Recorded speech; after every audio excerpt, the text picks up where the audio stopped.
Hello and welcome back to Wireman's Whimsy. This is another alternate card using elements from the October 2023 Paper Pumpkin Kit. I am going to do a single layer easel card. I've got a variety of bits and pieces that I've cut out of the kit. This is from the back of the envelope. I have trimmed this down to 2 3/4. Each one of these is 4 1/8 by 1 1/8, and this is 4 by 1. So these will layer up here, and this paper is it's the Joy of Christmas designer series paper, and this is a real red background. So why don't I just start layering things up, and I'll talk about what I'm doing as I go. So I just need to flat mount these, and again it's a 4 by 1 going on to a 4 1/8 by 1 1/8. And these, because the basic white is a slightly different color, I have used the back of one of the cards, like when I cut the card apart to use the front only, I've used the back to do this, because the basic white is quite different. There's quite a bit of kind of almost a bluish gray tone to this paper. And I'm just going to layer that up on that edge there. I'm going to do the same thing on this side.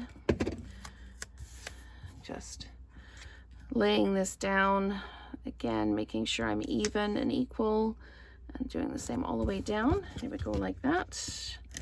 And a couple of runs there. And then we're going to just pop that like that.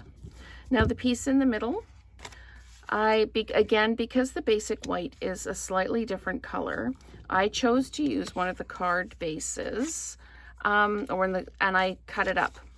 This is 2 3/4, and I just cut it off the bottom of the card. The neat thing is now you still have this. You can do this as a gift tag or a little enclosure, pop a little hole in it there, tie some ribbon through it, so the card isn't wasted. What we're going to do is we're going to build the front of the card. It will go on like this, and it will flip open like this. So you still have all this room inside to write on, and you've got the greeting here. So why don't we build the card? Again, this is the one of the envelope flaps, and I have cut it to 2 3/4, centering the wreath here. So I'm just going to glue that down. There we go. Just right at the top here, right up against the fold. And then just pop it down. And I've trimmed this one. I've cut the edge off at 2 3/4. And it's going to go kind of just here like this. It's too long. I will trim it off.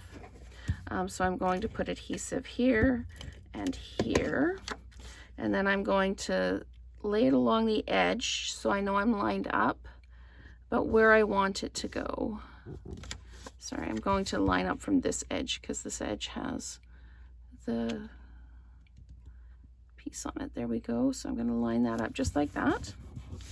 And then I'm going to, you can use your paper trimmer or you can just use scissors.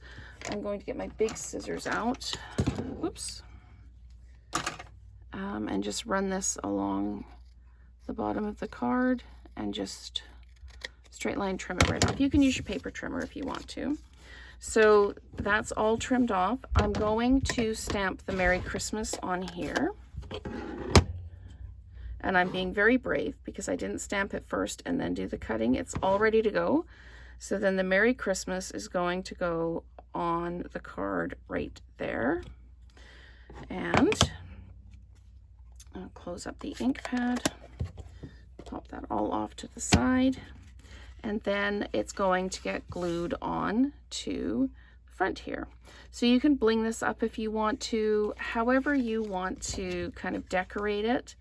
I'm just going to put adhesive all the way around the edges here, as well as the top right along the edge there, because I want it to really adhere to the card base. And you don't want to dimensionalize this because you're going to be writing, so you don't want it to be difficult for people to write. We're going to line this right up at the top, centered between the two outer panels.